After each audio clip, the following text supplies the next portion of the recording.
কমিশনারের কাছে বলছো তোমাদেরকে পরে হুমকি ধামকি দিয়েছে তোমাকে ছেড়ে দেওয়ার পর? ওই দিনের পর থেকে যেদিন থেকে নিখোঁজ মানে কিছু নাই আর মানে সব ভুলে গেছে আমাদের কিছু মানে আমাদের ডাক্তাররা কিছু করে না। কারণে করবো তোমাদের কোনো সন্দেহ হয় যে কারণে করতে পারে আমাদের সব টাকার জন্য কারো ভয় থাকে না।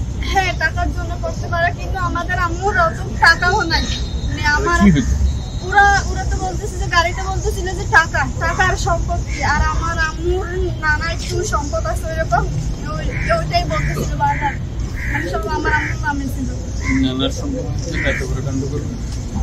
আর আমাদের হচ্ছে একটা আমরা যেখানে থাকি বসত বিরা ওইটার থেকে বেশিরভাগ করছে ওইটা আমরা চুড়ো থাকতে যেতে একটা কেস চলতেছিল আমাদের ওইটা নিয়ে ওই সূত্রে মানে হ্যাঁ আমরা হচ্ছে ওদেরকে সন্দেহ করেছি কারণ আমাদেরকে যেভাবে দরদর ছিল আমার বাসায় জানে না কিন্তু ওরা মানে এফবিতে পোস্ট দিছে যে রেবি ম্যাডাম আটক করেছে কিন্তু আমাদের বাসায় শুনতে জানে না ওদের থেকে জানছে আমাদের বাসায়। তোমাদেরকে তুলে আনার আগে থেকেই ওরা ফেসবুকে পোস্ট দিচ্ছে যে রাত দিয়ে তুলে নিচ্ছে। ওরা টাকা দিয়ে তুলিয়েছে আর হচ্ছে আমাদের যেই বসত বাড়ির যে মামলা চলছে ওর বাইকটা হচ্ছে র‍্যাব 2 তে ছিল তখনকার কানেকশন হ্যাঁ ওই র‍্যাব 2 তে ছিল। নামটা কি তোমার নামটা বলো? আফসানা নুরি আলিয়া। তোমার তখন বয়স কত ছিল? 11 বছর ছিল।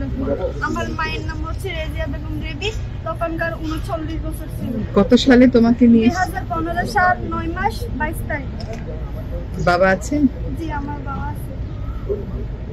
আমার হচ্ছে একটাই কথা আমার আম্মুকে চাই আমার মানে যেরকম করে পারেন আমার আম্মুকে একটু আমাদের কাছে ফিরিয়ে দেন। তুমি যাদেরকে সন্দেহ করো তাদেরকে কি এখন গ্রেফতার করেছে? না ওরা হচ্ছে আরেকটা মার্ডারও করছে মানে ওরা আমাদের এলাকা হচ্ছে প্রভাবশালী ওদের চোখে দিবে না কেউ কথাও বলতে পারে না। ওরা এখন বাইরে আছে ঘুরে বেড়াচ্ছে? হ্যাঁ ওরা মার্ডারও করছে আবার ঘুরে বেড়াচ্ছে মানে ওদের কথা ওইখানে।